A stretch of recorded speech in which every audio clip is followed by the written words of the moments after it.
Alright mga kaswang, kumusta kayo? Welcome back po. Pasensya na kung ngayon lang tayo ulit nakapag-upload. Alam niyo naman ang problema natin, di ba? At hindi na magpatumpik-tumpik pa, sisimulan na natin. Sir Casper, kumusta ka? Isang pagbati sa iyo at maging sa mga tagapakinig mo. Marahil hindi na iba sa kanila ang kwento ng buhay ko. Marami na kasi akong narinig na ganitong kwento at hindi ako naniwala. Yun pala, mangyayari mismo sa buhay ko ang kababalaghang ito. Mula noong ipamahala sa akin ng aking magulang at ng lolo ko ang malawak na lupain namin sa Negros, doon na nagbago ang buhay ko. At mahirap man, kailangan kong harapin at tanggapin. Dahil ito na nga yata ang kapalaran ko. Magpapakilala muna ako sa inyong si Greg, isang negosyante. Sa ngayon ay 50 anyos na ako. Sulong anak at tagapagmana nga ng mga magulang kong dating politiko sa isang bayan ng Negros. Hindi ako babanggit ng pangalan ng lugar namin sa Negros. Paggalang na rin sa mga kamag-anak naming nandoon at buhay na saksi sa nangyari sa buhay ko. Ang naman akong lupain ay malawak, halos 10 ektarya at nasa pusod ito ng kagubatan at nasa ibaba ng kilalang bundok. Buhay pa ang lolo kong gobernador noon at taong 1970, nagsimula na itong magtanim ng punong mahogani. Tumagal ng nasa 20 to 30 years ang matatanda naming puno. At ako na nga ang sumalo at nagpatuloy ng pagtatanim. Malaki kasi ang kitaan kahit matagal ang hihintayin para mabenta. Hindi man milyon ang kinikita namin, ay masaya na kami sa ganong halaga noon. Kami naman ay may iba pang negosyo, kaya baliwala sa amin ang ilang taong pagbabantay sa puno ng mahogani. Nakasanayan na lang ng ama ko at ng lolo ko ang magtanim at malaki rin kasi ang kitaan. At kahit papano, nakakatulong kami sa aming mga caretaker. Noong bata pa ako, tandang-tanda ko pa ang sabi ng lolo ko. Huwag akong sasama sa taniman ng mahogani dahil may mga elementong nakatira raw sa lupain namin. Tinatawanan ko lang ang lolo ko pag nagbabakasyon kami sa bahay nila. Dahil bata pa ako, para sa akin, nananakot lang ang lolo dahil malikot ako.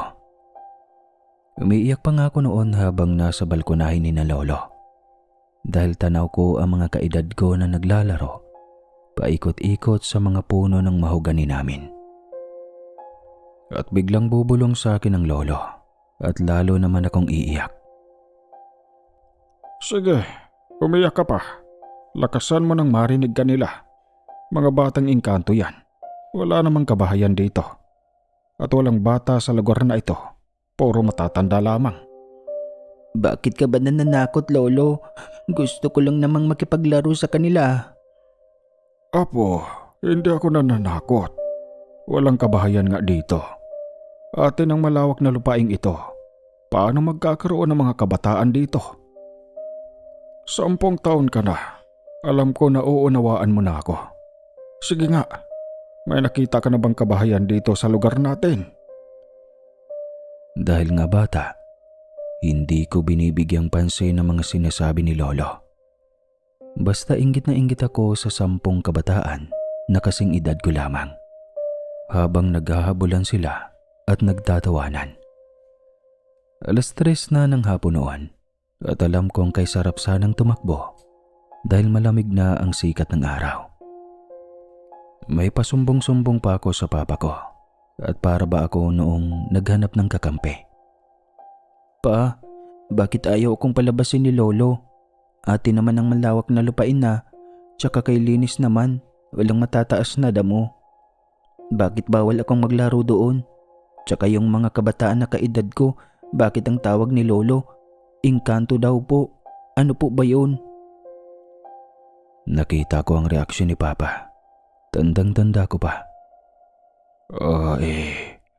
Anak, makinig ka na lang sa lolo mo. Ako man ay nagtataka din.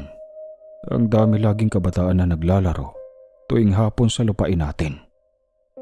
Subalit wala namang kabahayan sa lupain natin. Hanggang dulo yan ay pagmamay-ari natin at bagin at kabundukan na ang kabila niyan. At walang kabahayan, anak. Ako noong bata pa ako, kagaya mo naman bawal akong pumunta doon. Kagaya mo ngayon, bawal din. Makinig ka na lang ha. Alam ko matalino kang bata, anak. Hindi ko na binigyang pansin ng Papa. Basta nagtampo ako noon sa kanila ni Lolo. Inggit na inggit talaga ako sa mga kabataan. Nakasilip lang ako sa kanila mula sa balkonahe namin. Marami naman akong laruan noon, pero gusto ko talagang makalaro ang mga kaedad ko na nagkakasiyahan sa lupain ng lolo ko. Minsan kahit gabi na, rinig ko pa rin ang kanilang mga tawanan at ang kanilang yabag. Rinig na rinig ko mula sa aking kwarto. Alam kong ramdam ni Lolo na nagtampo ako. Minsan ayaw kong kumain.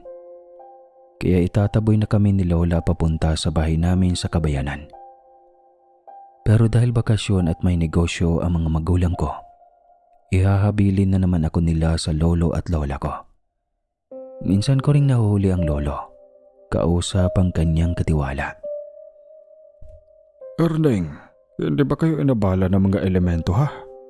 Kagabi, halos hindi ako makatulog. Rinig ko ang kanilang takbuhan. Parang naghahabulan sila. Talaga bang wala kang alam na makakatulong sa atin na mapaalis sila dito sa lupain ko ha? Tanong ni Lolo sa kanyang kausap, si Ka Erneng. Matagal na niyang caretaker ito. Nako, senyor. Dito na ako tumanda sa lupain mo. At hindi naman sila nananakit. Hayaan na lang po natin sila. Kami sa kubo namin, mas rinig namin sila. Naglalakad at nag-uusap pa nga. Ang kanilang mga salita hindi namin maunawaan. Pero hinahayaan na namin. Mas nauna pa po sila sa atin dito sa lugar na ito, senyor. Sabagay, tama ka Erneng. Mas nauna pa nga sila sa atin dito. Ang lupaing ito ay namana din lamang ng ama ko sa aming mga ninuno. Ay, sige. Hayaan na lang natin sila. Wala pa kasing kabahayan dito eh. Kaya siguro hindi sila naaalis dahil payapa ang lugar na ito. At senyor, ang 4 na puno ng mahogani na halos 20 taon na. Lagi kong pinapaalala sa iyo na doon na sila nakatira. Baka po malimutan nyo at maibenta nyo. Alam ko binilin pa yan sa inyo ng namayapa mong ama. Ang isa nating caretaker ay may third eye. At kitang-kita daw po niya na tumago sa puno ang 2 batang lalaki. Kaya paalala ko po sa inyo, hayaan na lang natin sila ha. Sige, ganun ba Erneng? Hala, tatandaan ko yan. Limot ko na nga, buti at pinaalala mo. Matanda na ako Erneng. Alam kong kayo lang ang buhay na saksi sa kanila. Salamat sa iyo ha. At alagaan niyo ang lupain ko at ang mga puno ng mahogani ko ha. At balang araw pag wala na ako, baka ang apo ko ng si Greg ang magmana ng lahat ng ito. Nakatulala na lang ako noon habang nag-uusap ang dalawa. Hindi ko talaga maunawaan ang kanilang pinag-uusapan.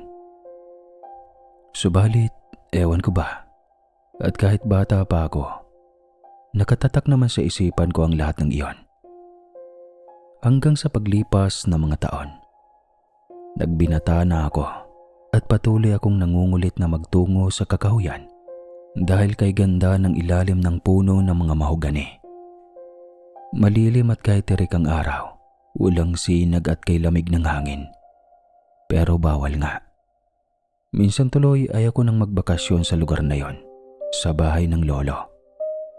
Boring na kasi at binata na ako. Ang mga batang naglalaro na natatanaw ko ay iba na. Hindi na yung dating mga kaedad ko. Dahil medyo tumatanda na ako, naisip ko nga, taga saan kaya ang mga kabataang iyon?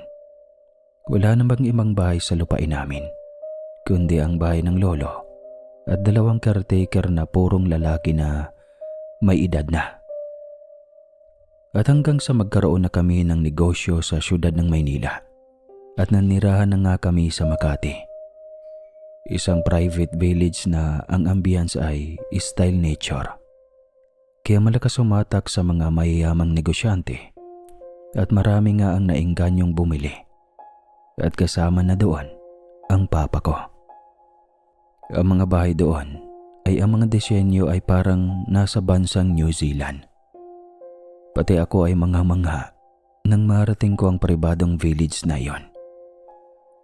Mga kahoy ang karamihang materyales na ginagamit sa mga malalaking bahay. Simentado naman ang pundasyon, pero halong kahoy ang karamihan.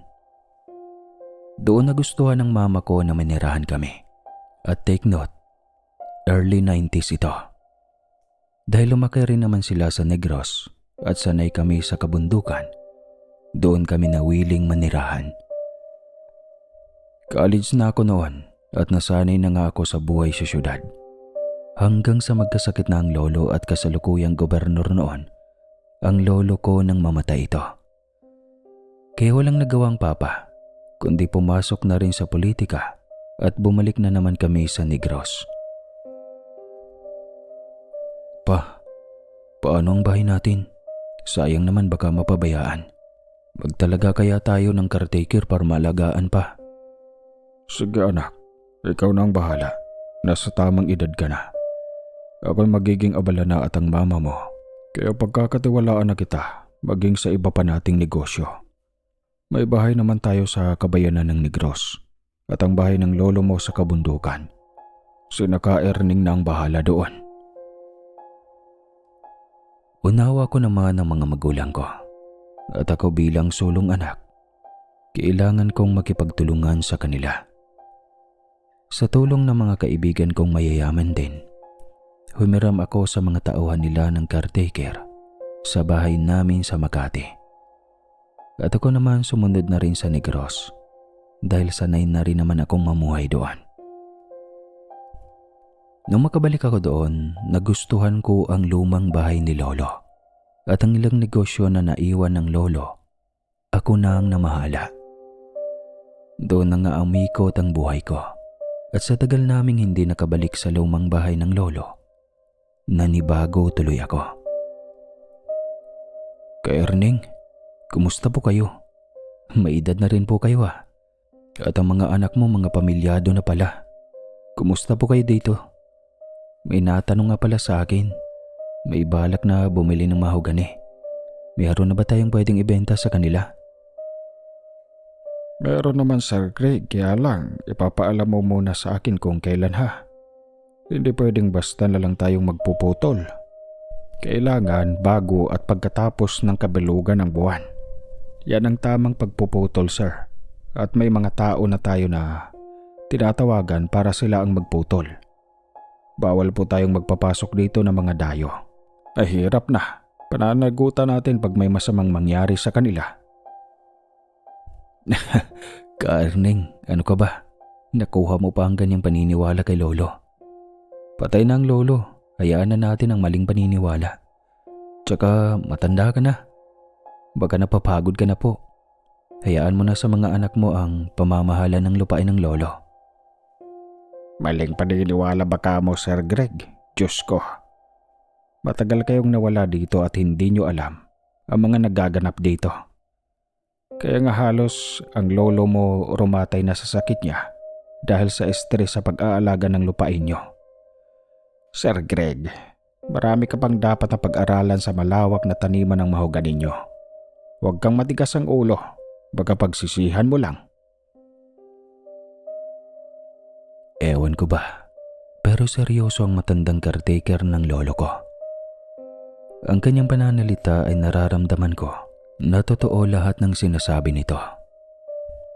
Doon na tumanda si Ka Erning at ayaw ko naman na baliwalaay ng mga bili nito. Bakit nga ba iba na ang pakiramdam ko sa malawak na lupain ng lolo? Ibang-iba na kumpara noong 10 taon pa lang ako na lagi akong nakahabilin sa bahay ng lolo. Ako'y babalik na sa bahay ko, Sir Greg. May kasambahay namang napunta dyan sa bahay nyo. 1 beses kada linggo. Ipaglalaba ka nila at lilinisin ang bahay nyo. At tawagan mo ko pag may problema ha. Lalo na pag nandyan na ang buyer mo ng mahogani. Tawagan mo ko. Ito ang number ng cellphone ng anak ko. Opo Ka Erning, huwag kang mag-alala. Susundin ko po ang bilin mo. At umalis na nga ang matanda at lumingon pa ito sa akin na para bang nag-aalala ito. Naglalaban ang aking isipan kung maniniwala pa ba ako sa kanilang paniniwala noon. Marami kasing bilin ng lolo ko na mahirap isabuhay. Medyo moderno na ang mundong ginagalawan ko noon kumpara nung nabubuhay pa ang lolo. Tanda ko pa nga ang mga sinasabi ng lolo noon na natatawa na lang ako. Agad ngang pumasok sa isipan ko ang mga batang kaedad ko noon na naglalaro sa lupain namin. Siguro mga binata na din na mga yon. Nang araw na ring iyon, naging abala na ako sa mga kausap kong tao at nawala na sa isipan ko ang mga eksena namin ng lolo noon. Napatingala nga ako sa balkonahe ng bahay ni lolo. Naalala ko na lagi akong nakatambay doon. Pagpasok ko ng bahay, nakaramdam ako ng lungkot. Dati si lolo agad ang sasalubong sa akin at nakahanda ng pagkain sa mesa. Subalit noon ay wala na. Mahirap sa kalagayan ko na sulong anak. Pag nakaramdam ako ng lungkot, agad akong umaalis ng bahay ng lolo at nagtutungo ako sa bahay ni na mama at papa. Mahirap pala pag solo na sa buhay. Naisip ko, paano pag nawala rin ang mga magulang ko? Anak, bakit ka malungkot? Naalala mo na naman ang lolo mo ano? Wala na tayong magagawa. Ganon talaga ang buhay ng tao, anak. Kaya manligaw ka na at para may kasama ka na sa pagtanda mo. Hindi ko malaman ang isasagot kay mama. Mahirap mang paniwalaan pero pihikan kasi ako sa babae at ayaw kong manligaw nun. Nakatapos ako ng kolehiyo na walang nililigawan man lang. Ayaw ko sa babae na tagalungsod, magagaslaw at hindi kagaya ni mama na mainhin at galing sa marangal na pamilya. Mula nga noon naging abala na kami at dahil nanghihinayang kami sa bahay ni lolo, napilitan akong doon na tumira. Dinala ko na ang lahat ng gamit ko at doon na ako nag-stay araw-araw. Hanggang sa matuklasan kong kagaya ng dati tuwing hapon. Pagsapit na ang 3:00 ng hapon, may natatanaw pa rin akong kabataan na naglalaro sa ilalim ng mga puno ng mahogani. Nakasanayan ko na tuloy na tuwing hapon nasa balkonahe ako at nanonood sa mga batang naglalaro. Paminsan-minsan ay bumibisita ako sa mga tindahan na negosyo namin. Pero kadalasan talaga ay nasa bahay lang ako ng lolo. Hanggang isang hapon, bumaba ako at naintriga sa mga bata. May bitbit ako ng candy at mga biskwit. Sa malayo talagang madami sila. Ang bilang ko pa nga noon ay mga nasa 10 sila.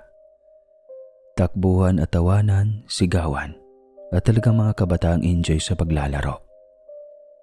Pero habang ako'y lumalapit sa kanila, nawawala sila isa-isa at mahirap ipaliwanag. Hindi ko alam saan sila pumupunta. Malawak ang taniman namin ng mahogani at malinis ang paligid. Kaya dapat makikita ko kung saan sila pumupunta papalayo. Diyos ko, sa daming yon, wala akong naabutan kahit isa. Bigla akong kinilabutan at nabitawan ang hawak kong mga candy at mga pagkain na biskwit. Pagkatapos ay dalian na akong tumatakbo pabalik ng bahay ni Lolo. Ano ba yun? Tama nga yata si Lolo. Hindi sila mga ordinaryong bata lamang. Bakit bigla akong nangilabot? Alam kaya ito ni Ka Erning? Kailangan ko makausap bukas si Ka Erning. Wika ko sa aking isipan. Halos magdamag akong hindi makatulog nung gabing iyon. Natatakot tuloy akong lumabas ng balkonahe. Sa tanda ko na at hindi naman ako duwag, bakit tumaas talaga ang balahibo ko? Ang dami talaga ng mga bata. Paano nangyari na habang lumalapit, nawawala sila isa-isa? Wardo talaga. Tama ang Lolo na dati pinagtatawanan ko lang ang mga kwento niya. Kinabukasan maaga akong bumangon at sa kabilang bahagi ng lupain ni Lolo ako dumaan. Doon kasi ang bahay ni Ka Erning at may kasama siya sa bahay, ang kanyang anak na binata. Doon ay kwento ko sa kanyang lahat. Sinabi ko na sa iyo, Sir Greg, lahat ng bili ng lolo mo sa atin ay totoo. Matagal na silang naninirahan sa lupain ng lolo mo. Baka nga nauna pa sila sa mga ninuno nyo. Mabuti at hindi ka nila ginalaw. Sa susunod, Sir Greg, pag may nakita ka, huwag mo na lang pansinin ha. Baka mamaya bigyan ka nila ng sakit. Pero Ka Erning, malinaw ang mga mata ko. Mga batang naglalaro talaga. Kagaya nung bata pa ako, ganun din ang nakikita ko sa kanila. Pero saan sila sumuot at saan sila pumunta? Kaya nagsabi ko, Sir Greg, dito na ako tumanda. Napag-aralan ko na sila. May 3 tayong puno. Ang 2 mahogani at ang isa ay balete. Magkakatabi sila doon sa dulong iyon na halos 30 taon na daw sabi ng lolo mo. Inalagaan ko yon, bili niya ng lolo mo. At saksi ako at mga dating caretaker ng lolo mo. May mga nakikita kaming lalaki at babae na tumatago sa puno na yon. Kaya alam ko bahay nila iyon. Siguro sabihin na nating portal nila ang mga puno. At maraming pamilya ang naninirahan sa loob ng 3 punong iyon. Sir Greg, sana maniwala ka. Engkanto sila o elemento ang tawag ng henerasyon ngayon. Kaya mag-ingat ka. Paulit-ulit ko yung sinasabi sa'yo. Hindi ako makasagot kay Ka Erning. Naninindig ang mga balahibo ko nun. Dahil totoo nga yata ang lahat ng kanyang sinasabi. Dahil umaga naman, sinamahan ako ng mag-ama ni Ka Erning, kung saan ko naiwan ang hawak kong candy at biskwit. Pero wala na ang 2 balot na candy at biskwit at nagkatinginan na lang kami ni Ka Erning. Imposible, Ka Erning. Dito ko nahulog ang 2 balot ng candy at biskwit. Balak kong ang ibigay sa mga bata. Kaya lang, nawala na kaagad sila at hindi ko na naabutan saan pumunta. Ayun na, Sir Greg. Mukhang nagustuhan ka nila. Ang mga elemento ay mahihilig sa matatamis. Hindi naman sila nananakit. Basta wag nating pakikialaman ang kanilang tahanan. Tignan mo kaming mag-ama. Sa tagal na namin dito, wala silang ginagawang masama sa amin. Tama po, Sir Greg. Malimit ko din po silang maabutang naglalaro dito. Hinahayaan ko lang at nilalampasan ko lang sila. Ang mahalaga po, payapa tayong namumuhay kasama sila. Katakataka naman po talaga dahil walang kabahayan dito. Tayo lang. Sa 10 ektaryang lawak ng lupain nyo, tayo lang po ang tao dito. Saad naman ng anak ni Ka Erning. Mula nga noon nakasanayan ko na ang mga senaryo sa malawak naming taniman ng mahogani. Minsan may pagsigaw pa sila na para bang nagtutuksuhan, sabay malakas na halakhakan. Kisarap sa tainga habang gumagawa ako ng report sa mga negosyo namin. At pag ako'y napapagod na sa trabaho, uupo ako sa aming balkonahe at magkakape. Habang nakatanaw sa mga batang nagtatakbuhan, dahan-dahang nagiging normal na sa akin ang lahat hanggang may nakikita na rin ako mga babae at lalaki na agad ding naglalaho sa aking mga mata. Ano ba yun? Nababaliw na ba ako? Ito rin ba ang nakikita ni Lolo? Diyos ko, totoo nga ang mga kwento ni Lolo. Parang isang pamayanan nila ang lupain ng Lolo. Inisip ko tuloy ang paparating na bayar ko ng mahogani. Matagal ko nang kausap ang negosyanteng iyon na malayo naming kamag-anak. Natatakot ako magkamali at maputol ang tahanan ng mga elemento. Humingi ako ng payo kay Ka Erning at agad naman tinatakan niya ang nasa 30 peraso na mga punong mahogani. Ang may pulang marka lamang ang puputulin, Sir Greg. At dito lang sa lugar na ito muna. Ang dulo iwasan muna natin, ha. Bilang ako ang nakakaalam ng edad ng mga puno, makinig ka sa akin. Baka pwede ang kontak ng lolo mo ang magpuputol. Delikado talaga, Sir Greg. Maniwala ka. Malalaman Ka Erning dahil ang bumili sa akin ay negosyante ng mga kahoy at may sarili iyong tauhan. Sasabayan kita kung papayag na ang magpuputol ay tao natin. Hindi sa tinatakot kita, Sir Greg. Huwag na huwag kang magkakamali. Baka magsisi ka. Marami ka pang hindi alam sa lupain ng lolo mo. Kahit ang matatanda sa bayang ito, alam na mahiwaga ang lugar na ito ng lolo mo. Napatulala ako sa tinura ng Ka Erning. Pwede kang tama sila ni Lolo. Dahil sa mga naging karanasan at nasaksihan ko noong kabataan ko. Makaraan lang ang ilang linggo, kinontak na nga ako ng negosyante ng kahoy at nanghingi sa akin ng schedule at para daw maihanda nila ang mga truck nila. Hindi kasi pwedeng putulin ang puno ng mahogani. Kailangan isang haba itong madadala nila sa bayan ng Bataan. Ginagamit nila ito sa malalaking planta ng kuryente. Sir, pwede po bang tauhan ko na lang ang magpuputol at tauhan mo ang maglalabas na mga punong putol na? Pakiusap po yan ng aking caretaker. Baka lang po pwede. Saad ko sa bayar ng mahogani. Nako, Greg. Ang tauhan ko sanay nang magputol ng mga puno kong nabibili. Tsaka, may sukat kaming sinusunod. Pasensya ka na, ha. Lahat ng binibilhan ko ng mga puno, kami lahat ang namamahala sa pagpuputol. Okay po, naunawaan ko. Sige po, sa sunod na linggo, pwede na kayo magsimulang magputol. Agad ko rin kinausap si Ka Erning at wala kaming magagawa. Ang mamimili nga naman ang masusunod, lalo na't may sinusunod silang sukat. Sa bagay, Sir Greg, may ganyan ngang mamimili. Wala na tayong magagawa kundi bantayan naming mag-ama ang tauhan ng bayar mo.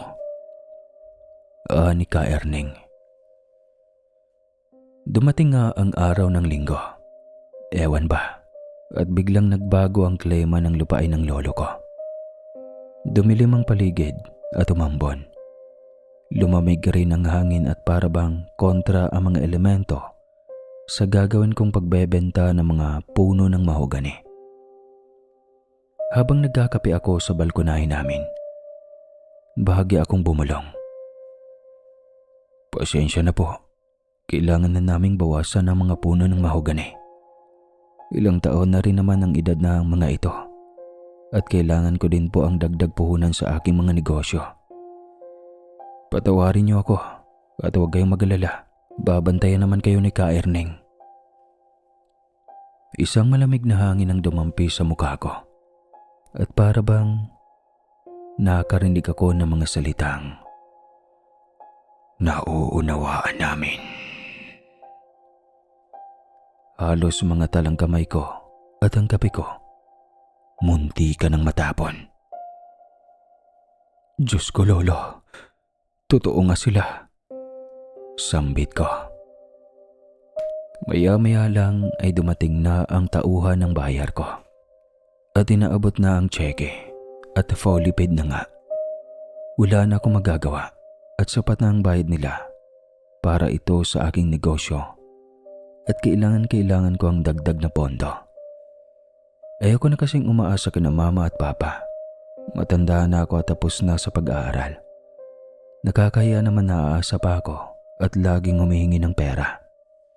Inaamin ko naman na wala talaga akong alam sa pagninegosyo. Bali, inaaral ko lang din. Pinalaki nila ako kahit solong anak na hindi spoiled, kaya lumaki akong negosyante. Nagsimula na rin ako maglagay ng lamesa at upuan sa balkonahe namin. Tanaw ko na ang galaw ng mga tao ng buyer ko at kausap na ni Ka Erning ang mga magpuputol. Hawak ang kanilang mga power saw. Malikot ang mga mata ko sa paligid. Medyo umaambon at madulas ang lupa at ang mga katawan ng puno. Nananalangin ako na sana walang aksidenteng mangyari. Bandang alas 11 ng umaga, nakakailang puno na silang napuputol at masaya na ako sa nangyayari. Mukhang maaga silang matatapos. Nag-alok ako ng merienda at ang nag-asikaso ang aking kasambahay. Hanggang napansin kong nagbubulungan ang mga tauhan ng buyer habang kumakain at nagkakape. Manong, may problema po ba? Ako po si Romy at may kakayahang makakita ng alam nyo na po. May nakita kasi akong dalawang lalaki sa di kaliyuan. Nakatitig sa amin at napansin kong hindi sila kagaya natin. Kaya alam ko na may kakaiba sa lupain nyo. At ang sundan ko natigin, tumago sila sa isang puno na hindi naman namin puputulin at walang tanda o ikis na pula. Kaya sabi ko sa kanila, umayos ng kilos at mahirap na baka makadala kami ng elemento. Malas yun sa negosyo ng boss namin. Nangilabot ako sa kanyang sinabi at hindi ako nagpahalata na may alam ako. Nako, nagpapaniwala pa po pala kayo sa ganun. Sa bagay, wala namang masamang maniwala. Salamat na lang at nakakaunawa kayo sa ganung nilalang. Matatapos kayo na walang magiging problema. Yes sir, marami sila dito sa lupain nyo. Hindi sa tinatakot ko kayo ha. 2 kuha po yan. Suerte sa negosyo o malas. Kaya nasa inyong diskarte na po yan. Dagdag pa ni Mang Romy. Tumango na lang ako at nang dumating si Ka Erning, agad ko itong sinabi sa kanya. Ang lahat ng sinabi ni Mang Romy at hindi na nagulat si Ka Erning sa sinabi ko. Mabuti naman Sir Greg at may marunong sa kanila. Hindi na ako mag-alala pa. Kita ko din at nararamdaman ko din na hindi sila matahimik sa ingay ng power saw. May mga anak sila at ibang kabataang nahagip ng mata ko. Lumalayo sila doon sa tabi ng ilog. Wika pa ni Ka Erning. Tinapat naman ako ni Mang Romy na aabutin sila ng 2 araw. Sa truck na daw sila tutulog at nauunawaan ko naman sila. Meron naman kaming malawak na kubo malapit sa bahay ni Ka Erning at sinabi ko na pwede sila doong matulog. Doon si Lolo naghahanda pag may mga taong gobyerno na bumibisita sa kanya. Kalmado lamang ako maghapon habang nakapanood sa kanila. At bandang hapon, nagluto sila ng pagkain nila. At sa bilang ko, 9 silang lahat. Tumawag na rin ang buyer ko at sinabing mabubuting tao daw ang kanyang mga tauhan at huwag daw akong mag-alala. At nung sumapit ang gabi, dahil mga pagod, maaga silang nakatulog sa ibabaw ng mahabang lamesa sa kubo. Tanaw ko din ito mula sa aming balkonahe. Hanggang sa mahalata ko ang maliwanag na sikat ng buwan. Agad akong napatakbo at naghanap ng kalendaryo. Lintik, kabilugan pala ng buwan ngayon. Diyos ko, sana wag naman pong magkaroon ng problema. At ang aking kinakatakutan, nangyari na nga. Bandang 11:00 ng gabi, nakahiga na ako. Bigla akong nakarinig ng boses ng mga bata. Nagtatawanan sila na para bang naghahabulan. Sinilip ko ang malawak na parang namin. Mga wala pang tanim na mahogani ang lugar na iyon. At sa taas ng balkonahe namin, tanaw na tanaw ko ang mga kabataan na hawak kamay at umiikot at nagkakasiyahan sa liwanag ng buwan. Malayo man sa kubo na tinutulugan ni Mang Rome, ang kinakatakutan ko lang, baka may magising sa kanila at marinig ang boses ng mga bata. Kilabot na kilabot ako ng mga oras na yon. Lalaki ako at matapang, pero ang pinagtatakhan ko, bakit ko sila nakikita at naririnig? Ayoko namang tawagan ng Ka-Erneng at abalahin pa. Alam kong pagod din ito sa maghapon, kaya hindi na ako nakatulog at nananatili na lang ako sa balkonahe at nakatanaw sa mga batang naglalaro. May ilan din akong naaaninag na kalalakihan sa kagubatan. Malinaw pa ang mga mata ko at alam kong marami sila. Para bang normal na sa kanila ang bawat kilos nila sa lupain namin. Masasabi kong taga-roon nga talaga sila. Maging ang mga kabataan na naglalaro, sila din ang nakikita ko sa ibang panig ng lupain namin. At bandang 1:00 na ng madaling araw, lumalabo na ang sikat ng buwan.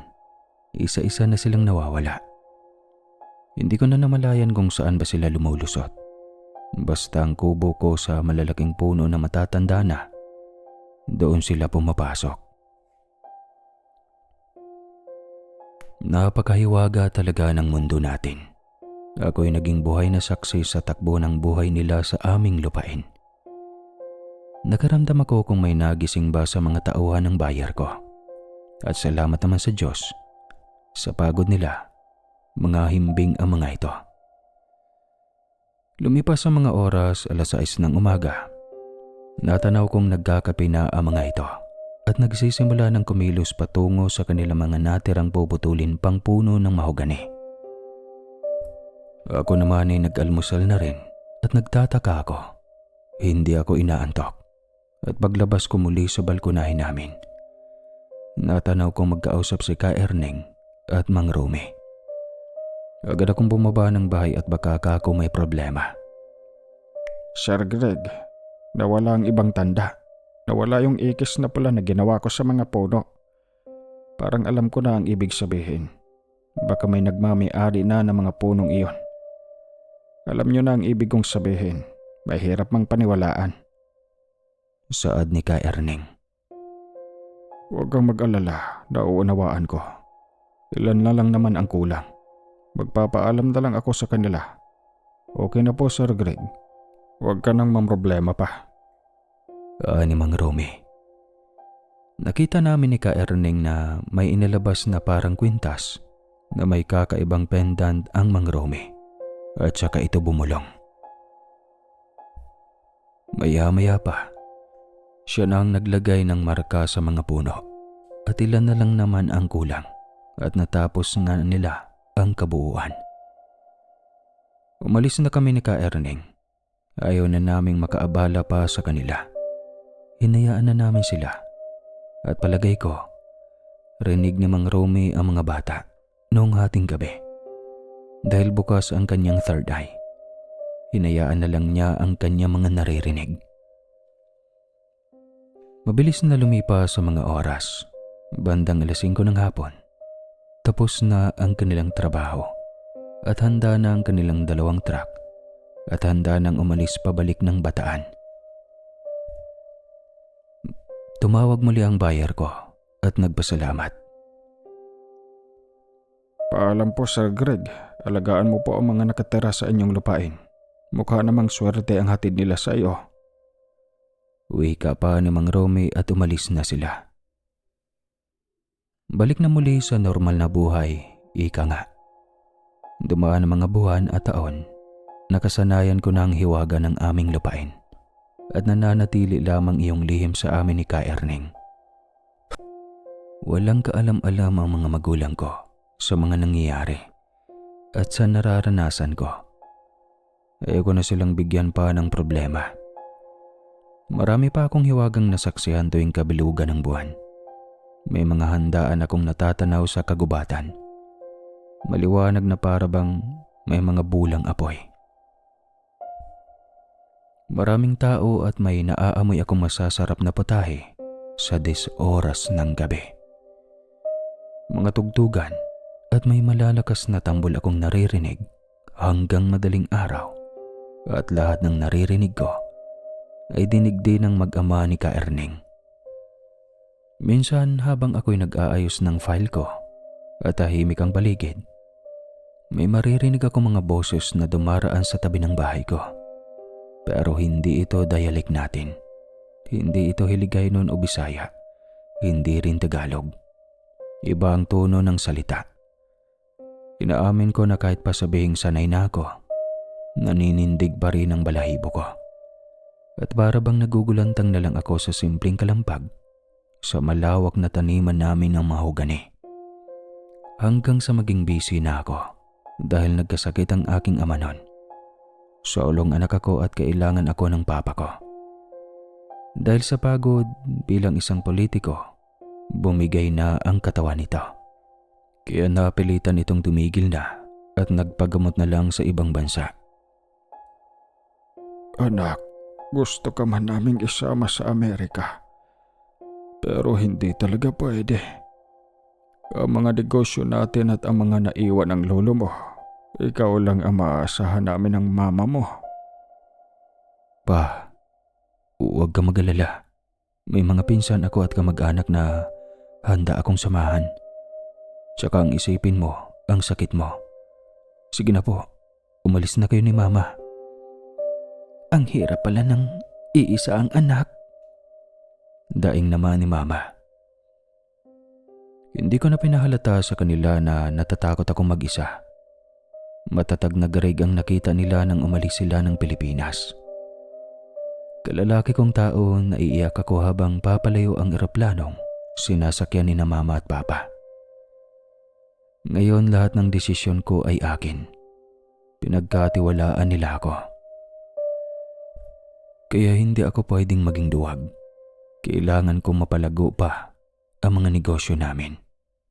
At ang isang kamag-anak namin na si Alan, matanda man ako sa kanya, sanay din sa negosyo at siya ang naging kanang kamay ko. Pero ang lihim namin ni Ka Erning nananatili lamang sa aming dalawa. Kuya Greg, bakasyon naman tayo sa bahay ni Lolo. Makapagpahinga naman tayo. Gusto ko dun, tahimik at masarap ang hangin. Total, bayad na tayo sa BIR at naayos ko na ang lahat ng permit. Nako, Alan. Luma na yung bahay ng Lolo. Hindi na maganda. Saka maiinip ka lang dun at baka mamaya hindi ka mag-enjoy. Huwag na lang. Subalit mapilit si Alan at wala na akong nagawa kundi samahan ang pinsan ko.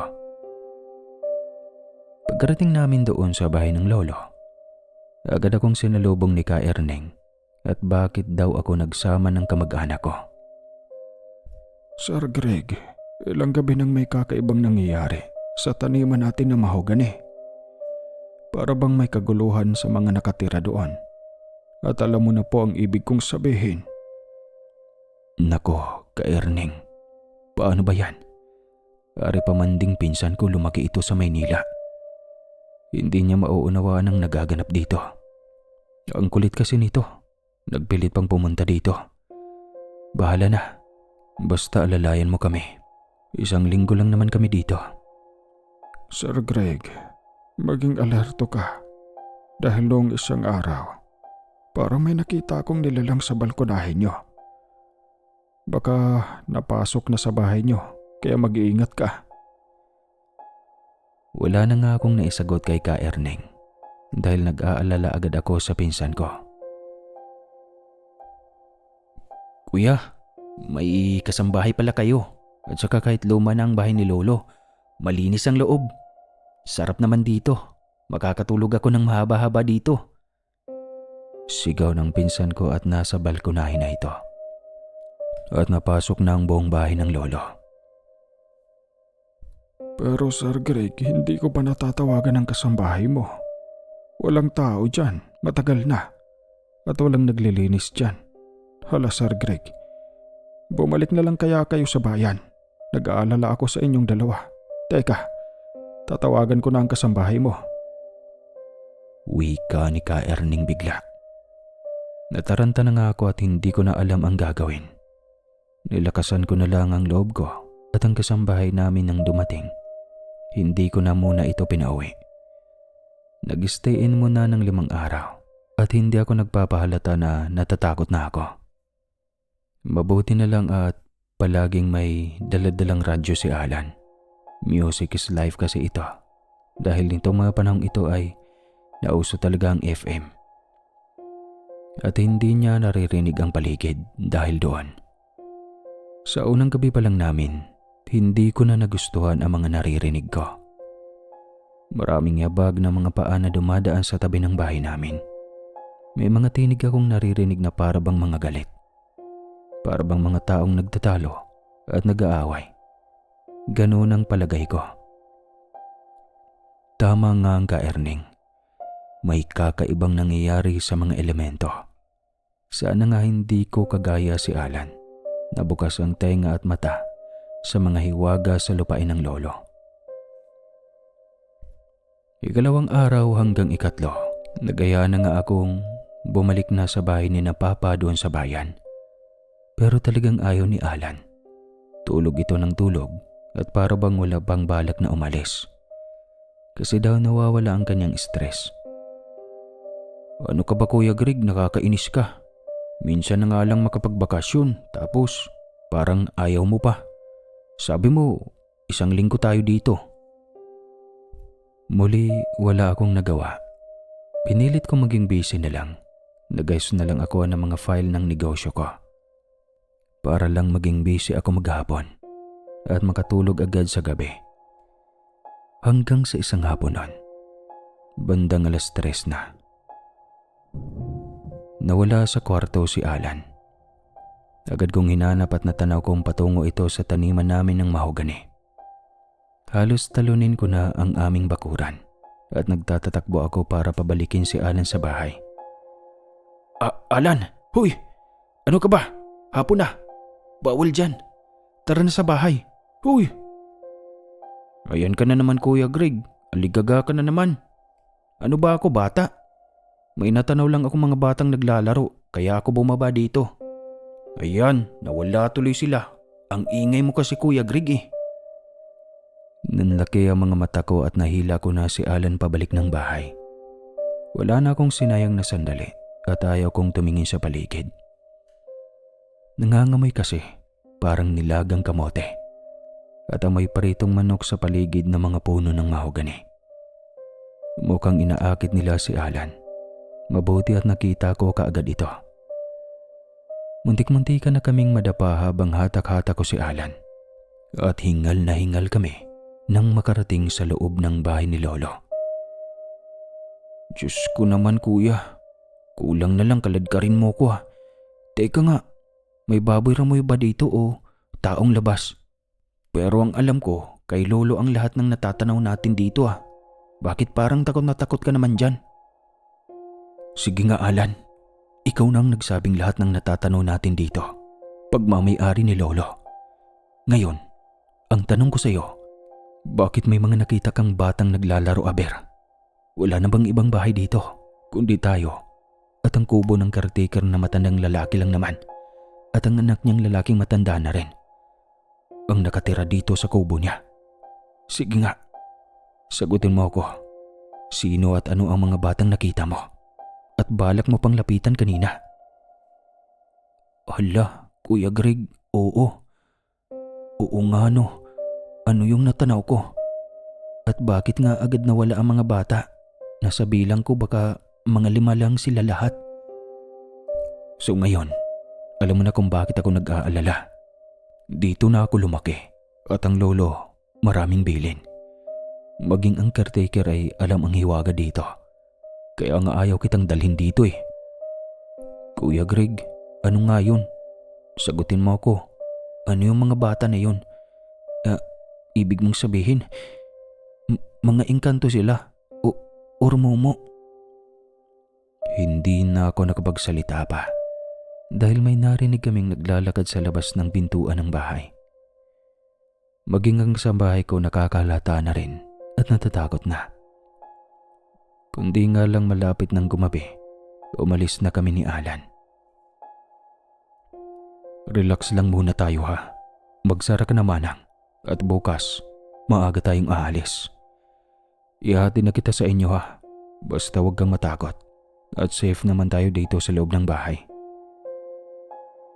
Tumango na lang ang kasambahay ko at si Alan.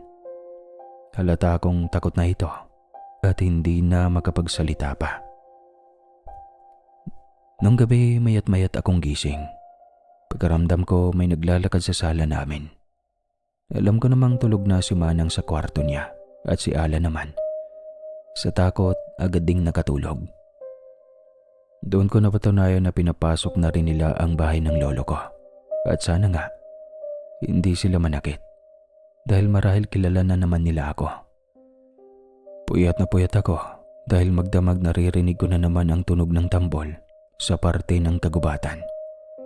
Pag na-imagine ko, nangingilabot ako. Mabuti na lang at matapang pa rin naman ako kahit papano. Mag-aalising ko pa lang ng umaga. Gising na ako at handa na. Agad kong ginising si Alan at pinaghanda na rin. Magluluto pa sana ang kasambahay ko. Pero sinabi kong wag na at sa bayan na kami mag-aalmusal. Halos hindi na ako nakapagpaalam kay Ka Erneng at inilagay ko ang kanyang sahod sa sobre at sinamahan ko ng sulat at iniipit ko ito sa pintuan namin at nag-text ako. Napapatakbo na kami pasakay ng van ko at paharurot na kaming umalis. Ibinigay ko ang sahod ng kasambahay ko at inihatid sa bahay nila. Nakiusap ako kay Manang na wag nang palakihin ang kwento at kung ano man ang kanyang naranasan ay amin na lang. Naaawa din naman ako kay Ka Erneng at baka walang bumili ng lupain ni Lolo kung katatakutan ito ng mga tao. Habang nabiyahe kami pabalik sa bahay namin sa Kabayanan, ang daming tanong ni Alan at halos magkandautal ito sa pagtatanong sa akin. Kuya Greg, matagal mo na palang alam ang tunay na nangyayari sa lupain ni Lolo. Bakit walang alam ang mga magulang mo ha? Saka halos doon ka na lumaki, di ba? Doon ka na hinahabili ni na tito at tita, di ba? Grabe ka. Nakaya mo yun. Noong buhay pa ang lolo, hindi pa ganun kalalaalan. Sabi ng caretaker ni Lolo, lumalala na daw ngayon at parang ang dami na nila. Mahirap mang maunawaan. Basta nauna pa daw ang mga yun sa mga ninuno ni Lolo. Meaning, mas sila pa ang may-ari ng lupaing iyon.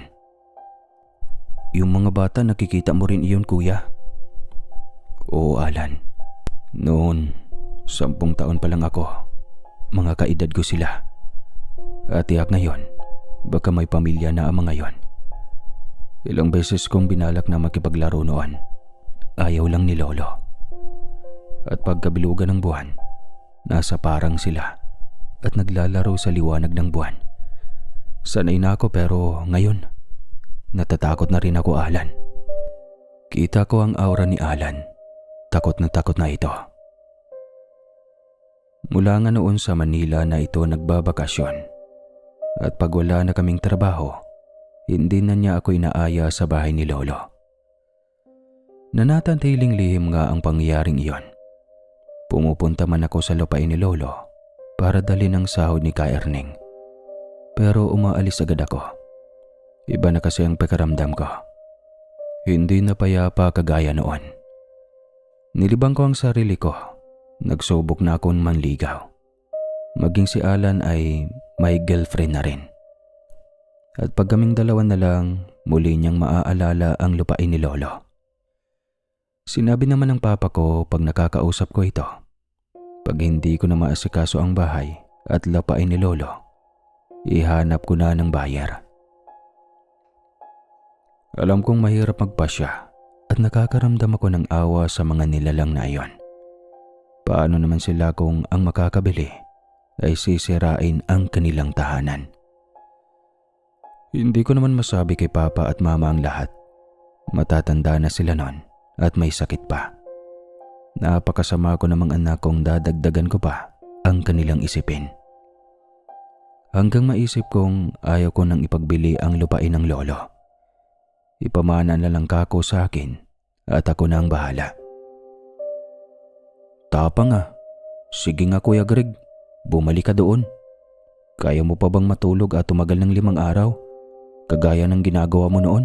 Sige nga. Biro pa ni Alan sa akin. Mababait naman sila Alan at hindi nananakit.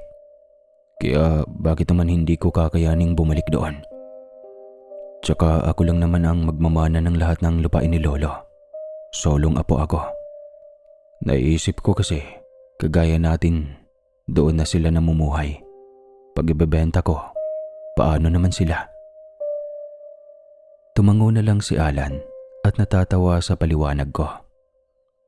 Kasabihan nga ng mga matatanda, gumawa tayo ng mabuti sa kapwa-tao man yan o mga elemento sa paligid para guminhawa ang buhay natin. Kaya hinayaan ko na lang ang lupain ng lolo. At alam ko naman na dadating ang panahon na iiwan na rin ako ni Ka Erning. Matanda na kasi ito at nagkakasakit na rin. Tinawagan nga ako ng kanyang anak at sinabihang lumala na ang sakit ni Ka Erning at wala na ito. Masakit man, wala na ako magagawa. Ganon talaga. May hangganan ang ating buhay. Sinagot ko naman ang lahat ng gastos nila at sinabi ko sa anak ni Ka Erning na huwag akong iiwan. Pamilyado na rin ito at nangako naman ito na mananatili siya sa lupain ng lolo. Binayaran ko ng tama ang pagsisilbi ni Ka Erning sa mahabang panahon at pinagawan ko ng bahay ang anak nito at asawa at nangako na bibigyan ko ng lupa at malinis na titulo. Masaya si Roy at nangako na babantayan ang lupain ng lolo at hindi niya ako iiwan.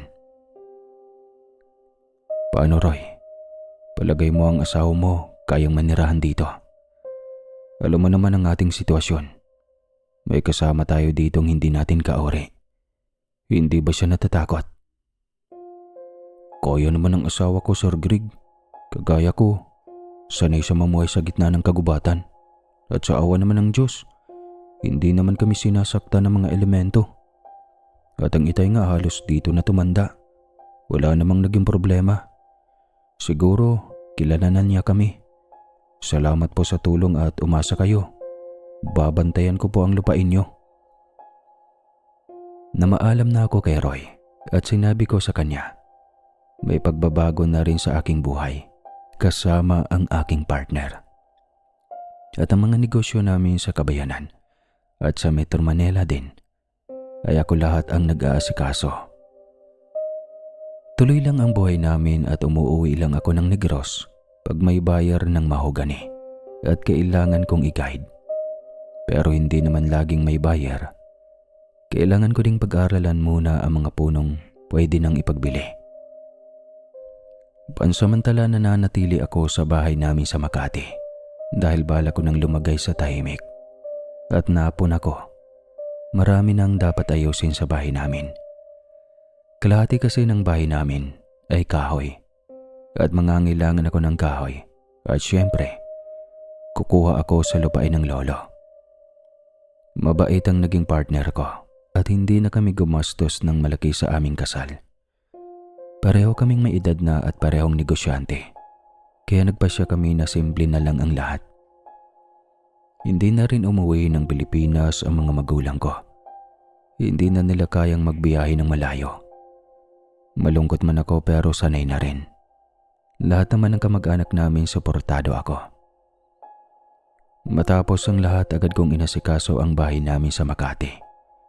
Nagdadalang tao na kasi ang partner ko at lalaki na ang aming pamilya. Aalisin ko na lang ang lumang kahoy, mahal. Hindi kasi natin pwedeng baguhin ang style ng bahay natin. Ito ang rules ng village natin. Kukuha ako ng mga bagong kahoy sa Negros sa lupain ni Lolo. At may kausap na akong kontraktor. Ayoko din ng purong simento na bahay, mahal. Gustong gusto ko ang ganitong style ng bahay. Di bali na, kung gumastos tayo sa barko. Sige, simulan mo na ang renovation bago ako manganak. Umuwi nga ako ng Negros at hindi ko na isinama ang asawa ko. Delikado. Buntis ito. Habang nasa biyahe ako, inahanda ko na muli ang sarili ko. Baka kako, may kung ano na namang bagong kaganapan ang mga elemento. At baka mamaya, nananakit na sila. Tinawagan ko ang anak ng aming kasambahay at pinalinis ko ang bahay ng lolo. Maging ang caretaker ko ay tumulong at panay ang tawag ko sa kanila habang nasa biyahe ako. Tahimik at payapa naman sa Greg ang loob at labas ng bahay ng lolo mo. Huwag ka na mag-alala at sasamahan ka naman namin dito. Saad ni Roy. Dumating ako sa Negros gabi na at pagod. Hindi naman ako natakot dahil maging ang asawa ni Roy, sinamahan ng kasambahay ko. Halos natulog na agad ako at busog naman ako sa biyahe. Talagang hinahamon ako ng aking katapangan. Nakaramdam ako ng pag-ihi, kaya nag-CR ako hating gabi na iyon. Hindi ako pwedeng magkamali. May nakaupong lalaki sa sala namin. Halos umurong ang ihi ko at napabalik ako sa kwarto ko. Lalaki talagang nakaupo at para bang namamahinga. Nakasandal ito at anyong lalaki talaga. Yung tipong feel at home na parang sa kanyang bahay. Dahil madilim, hindi ko naman namukaan at kung ano ba ang kasuotan nito. Ayan na naman ang aking nervyos. Hindi na ako nakatulog muli hanggang umaga. Agad ko namang tinawagan ang kontak kong magpuputol ng puno at maging ang tauhan kong magdadala ng mga puno sa Manila. Kompleto na ako sa permit sa DNR, kaya alam ko namang wala ng problema. Dahil wala na ang ka-earning, wala akong choice. Ako ang pipili ng punong puputulin. Roy, alalayan mo ang mga tauhan ko ha. Nagmamadali na ako. Hindi ko na kayang tumagal sa bahay ni Lolo. May nakatira na, Roy. At kagabi, kitang-kita ko. Lalaki ito. Hindi man nananakit pero iba na ang pakiramdam ko sa loob ng bahay ni Lolo. Sige po, sir. Dahil wala nang nakatira kaya ganun. Sige po. At nang madali na silang matapos, tutulong na ako. Ilang puno lang naman ang aking pinuputol. At pinilit kong matapos nila maghapon. Matagal ang biyahe at baka mauna pa nga ako makakabalik sa Maynila kaysa sa mga puno. Hindi ako makatagal habang nakabantay sa mga nagpuputol ng puno. Mainit at kailangan kong bumalik na sa bahay ng lolo. Naabutan ko naman ang kasambahay ko. Nakaluto na at ayaw ko naman itong tanungin sa aking nakita. Baka matakot at iwanan ako. Nasa balkonahe ako nagpwesto habang tinatapos ng mga tao ko ang pagpuputol. Tanaw ko sila at sa bilang ko'y 6 lang sila. Pero habang tumatagal, may natatanaw akong lalaki na nakatingin sa mga tauhan ko. Parang hindi naman ito kasama ng aking mga tao. Nakaramdam ako ng kakaiba. Naisip ko baka nagagalit sila at nagpuputol nga ako. At bigla itong lumingon sa pwesto ko sa balkonahe, tsaka tumitig sa akin. Agad akong bumawi ng tingin at bala-balang hindi ko siya nakita. Diyos ko, hindi siya tauhan ko. Kakaiba ang suot niyang pantalon at polo. At ang layo ng kanyang tingin. Paabot talaga ng kanyang tingin ang pwesto ko. Dalian akong tumayo. At sinabihan ko si Roy na siya na ang magbantay. At talagang hindi ko na kinaya. Maging ang kasambahay ko binayaran ko na at pinaalis ko na rin. Nagiba na rin ang pakaramdam ko sa loob ng bahay ni Lolo. Para bang masikip at hindi na ako komportable. Naghanda na ako at sa bahay namin sa bayan na ako nagpapalipas ng gabi. At kinabukasan ay babalik na ako ng Maynila. Binayaran ko na ang lahat ng tao ko. Roy, hindi ko na talaga kaya. May kakaiba na talaga. Pag-alis ko, bumili ka ng malalaking kadena. Isarado mo na ang bahay ha. Ito ang sahod mo at pambili ng mga bagong lock. At baka ipaguho ko na ang bahay ng lolo pag ganyan. Naunawaan naman ako ng caretaker ko at umalis na ako. Ewan ko ba, ibang-iba na ang aking naramdaman sa bahay ng lolo. Hanggang sa pagdating ko sa Makati, napansin ng asawa ko na para daw akong pagod na pagod at walang tulog. Hindi ko pwedeng ikwento sa kanyang lahat. Laking Maynila ang asawa ko at hindi niya ako mauunawaan.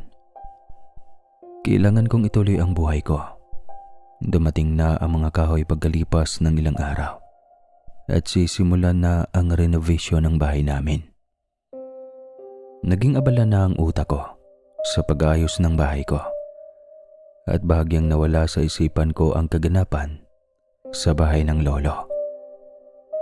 2 buwan din ng pag-aayos at mas lumaki at mas pinatatag ko ang bahay namin. Masaya ang asawa ko sa kinalabasan. Hindi ako nagtipid sa kahoy at kahit paabuti ng kaapu-apuhan ko, tiyak na matibay pa rin ang bahay namin. Iba talaga pag may taniman ng mahogani. Halatang hindi tinipid ha. Ayos Greg, ang ganda ng kinalabasan. Congratulations. Pinalaki ka talaga ng magulang mo ng tama. Galing mo Greg. Sige, ingatan mo ang baby mo ha. At ikamusta mo ako sa mama at papa mo. Bati ng aming mga kapitbahay. Maraming nga humanga sa bagong anyo ng bahay namin. Maging ang isang malaking pahingahan sa gitna ng malawak naming garden. Natanaw sa labas ay marami ang nakakapansin. Purong mahogani ba naman at kay gandang pahingahan sa araw, lalo na't may sikat ang araw. Dumaan ang buwan at naghahanda na kami sa panganganak ng asawa ko. Ang maiiwan sa bahay namin ay ang aming kasambahay, ang yaya at asista na rin ng asawa ko. Dumating na nga ang araw na kailangan naming mag-stay sa ospital. Si Is kasi ang asawa ko. At hindi pa man nakakapanganak ang asawa ko, ang kasambahay namin nag-text na. At nagulat ako sa sinabi nito. Sir Greg, may lalaki sa bagong gawa mong pahingahan sa may garden. Paano nakapasok? Sarado ang gate. Umuwi ka po muna dito. Ano po manang? Bakit naman magkakaroon ng tao dyan? Saan dadaan yon? Tsaka walang makakapasok sa gindang village natin. Baka po naman namamalikmata ka lang. Sir Greg, hindi po ako namamalikmata. Ayun at tanaw na tanaw ko. Andito ako sa may bintana. Sa tapat ng garden natin. Lalaki po, nakapulong brown at nakapantalon. Medyo mahaba ang buhok po. Nangilabot ako at natulala. Pati ang asawa ko. Nangulit at sino daw ang kausap ko. Ayaw kong bigyan ng stress ang asawa ko. Kaya't sinabi kong si Alan ang kausap ko. At may problema kami sa negosyo namin. Manang, uuwi muna ako dyan. Dyan tayo mag-usap. Ibinilin ko sa nurse ang asawa ko at tinawagan ko ang kapatid niya. Takang-taka man ang asawa ko ay pumayag naman itong umalis muna ako. Pagkarating ko sa bahay, si Inday. Nasa may sala pa rin at halatang takot na. Hindi ko masabi sa kanya na ang kanyang sinabing itsura ng lalaki ay pamilyar sa akin. Sir, nawala po bigla yung lalaki. Sir, natatakot po ako. Baka po umalis na lang ako. Nako, paano ang mamo? Hala, teka lang. At pupunta ako sa garden at titignan ko.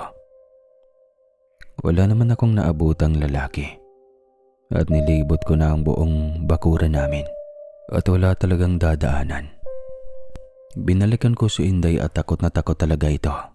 Kaya nagpasya ako na sa bahay na muna siya ng biyanan ko at doon na rin niya alagaan ang mag-ina ko kung sakaling manganganak na ito. Sige po Inday, naunawaan ko naman. Doon ka muna sa bahay ng mom mo.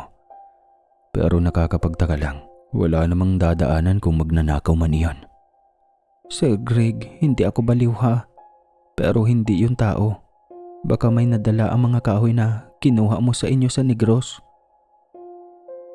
Doon sa sinabi ni Inday, nabuo ang aking hinala. Tama nga siya. May nadala akong elemento o baka naman sadyang sumama ito. Habang mag-isa na ako sa bahay namin, pinaalis ko na ang aming kasambahay. Bumulong ako at nakiusap. Alam ko ang lalaking iyon ay ang nakita ko sa sala ng bahay ni Lolo. Siya rin ang tumitig sa akin noong nasa balkonahe ako at siya rin ang nakatira sa loob ng bahay ni Lolo. Hindi ako pwedeng magkamali. Bakit naman ganun? Ginugulo mo ang buhay ko. Tinatakot mo na ako. At ngayon, paano ang mag-ina ko? May anak na ako at dito ko palalakihin ang mga anak ko sa bahay na ito. Paano na ang kapayapaan namin kung laging may takot kaming mararamdaman? Para akong tanga na nagsalita sa hangin. Wala man akong makita o maramdaman. Alam kong naririnig niya ako. Hindi muna ako bumalik ng ospital. Kinabukasan pa daw naman manganganak ang asawa ko. Malungkot akong nakaupo sa sala namin at nagpaplano kung ano ang aking gagawin sa bahay naming bagong renovate at malaki na rin ang nagastos ko. Hanggang sa makaramdam ako ng matinding antok. Isang panaginip ang aking naranasan. Nasa bahay daw ako ng lolo at nakaupo sa balkonahe nang may humawak sa likuran ko. Kaibigan, huwag kang magalala. Hindi ako masama. Nagkataong nadala ang bahay ko at namalayan ko na lang nandito na ako sa bahay mo. Hindi ako masamang nilalang at hindi ko kayo gagawa ng masama. Hayaan mo lang ako at isipin mo na lang na isa akong kaibigan at bisita mo lamang. Babantayan ko ang bahay at ang magiging mga anak mo at iiwasan ko nang makita pa ng ibang tao. Pero natatakot ako sa inyo. Hindi ka dapat matakot. Baka nga kababata kita. Ikaw yung batang lalaki noon. Alam ko naman na alam mo, kahit kailan, wala kaming sinaktan sa inyo. Aalisin ko ang takot sa puso mo. Ituloy mo lang ang buhay kaibigan. Mula ngayon, wala ka ng takot na mararamdaman. At bigla akong nagising sa tunog ng cellphone ko at nakapanganak na daw ang asawa ko. Dalian akong bumalik ng ospital at excited ako dahil lalaki daw ang anak ko. Nalimutan ko na tuloy ang aking napanaganipan nun. Basta naging kalmado na ako at wala na akong takot at nagtaka ako. Maging ang kasambahay namin. Bumalik at para bang walang nangyari. Umuwi kami ng bahay na masaya at para bang nawala nga ang takot ko. Ang aming kasambahay, siya ang bumawi ng lahat ng kanyang sinabi. Sir, baka naman namamalikmata nga lang ako, tsaka mukha namang babait. Hayaan na lang natin ha. Sige po, ako na ang bahala sa mag-ina mo.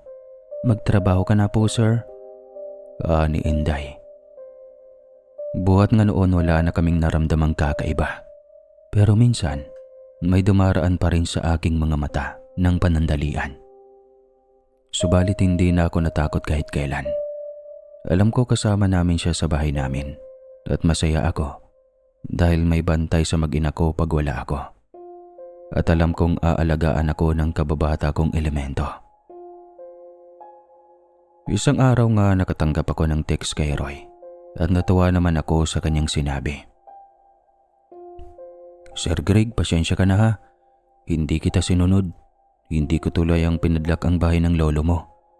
Naawa rin kasi ako sa bahay niya. Kung malalaman niya na pababayaan natin at ilalak na, malulungkot ang lolo mo. Kaya araw-araw nililinisan naming mag-asawa ang bahay ng lolo mo.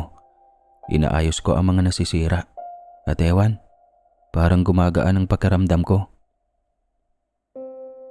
Napatawa na lang ako kay Roy. Hindi ko lang masabi na gagaan na talaga ang bahay ni Lolo dahil sumama sa akin sa Makati ang nakatirang engkanto.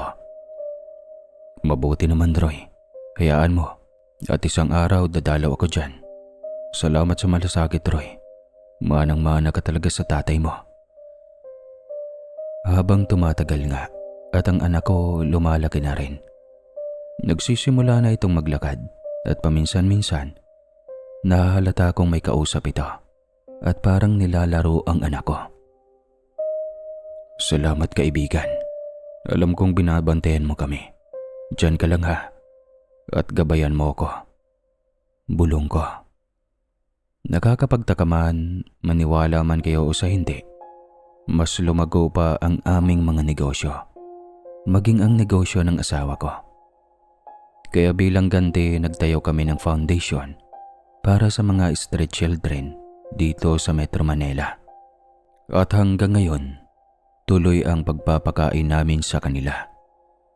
Napuna din ito ng asawa ko at sinabing swerte daw ang bahay namin sa Makati. At natatawa na lang ako sa pinagsasabing iyon ng asawa ko. Kung kaya ko lang aminin sa iyo, mahal, pero hayaan na natin. Basta ang mahalaga, may nagbabantay sa atin habang buhay. Bulong ko. At para bang may tumapik sa balikat ko. Napakahiwaga talaga. Pero siguro nakita ng elemento na mabait naman ako at nagmana sa lolo ko. Maging ang anak ko at mga apo sana magmana sila sa akin. Nabukas ang isipan sa hiwaga ng mundo. Yan ang dasal ko gabi-gabi. Nawa nga ay mangyari ang lahat ng dasal ko.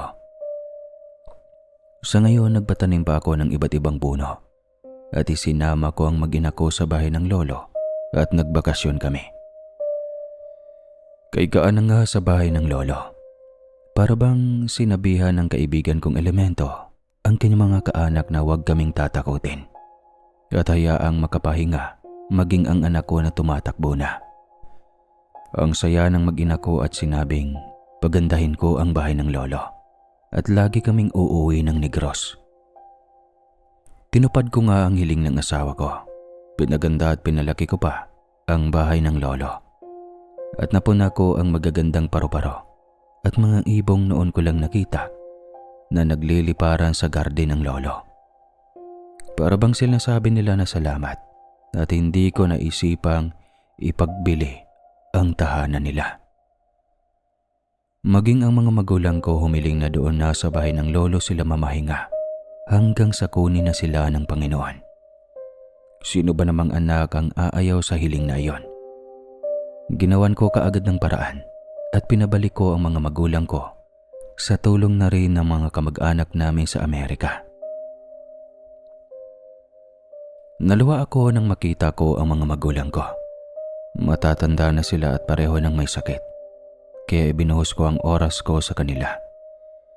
Halos sa Negros na kami nanirahan at tuwang-tuwa ang mama at papa sa kanilang apo. Greg anak, salamat. Kahit solo ka, nagawa mong maitaguyod ang buhay mo mag-isa.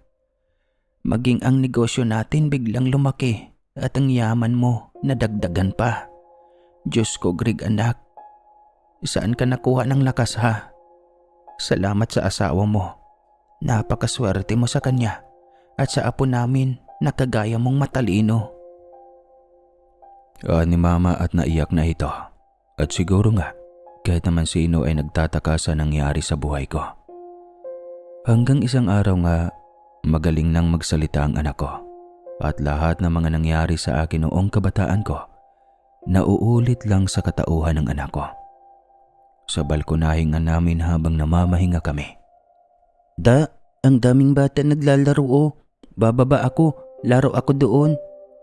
Nangilabot muli ako at napangiti na lang. At lahat ng dialog ni Lolo, ginaya ko na lang. Anak, bawal ha. Hindi sila kagaya mo. Panoorin mo na lang sila ha. At balang araw, mauunawaan mo rin ako. Napatanaw nga ako sa lugar kung saan nakatingin ang anak ko at dahan-dahan kong ang nakita ang maraming bata.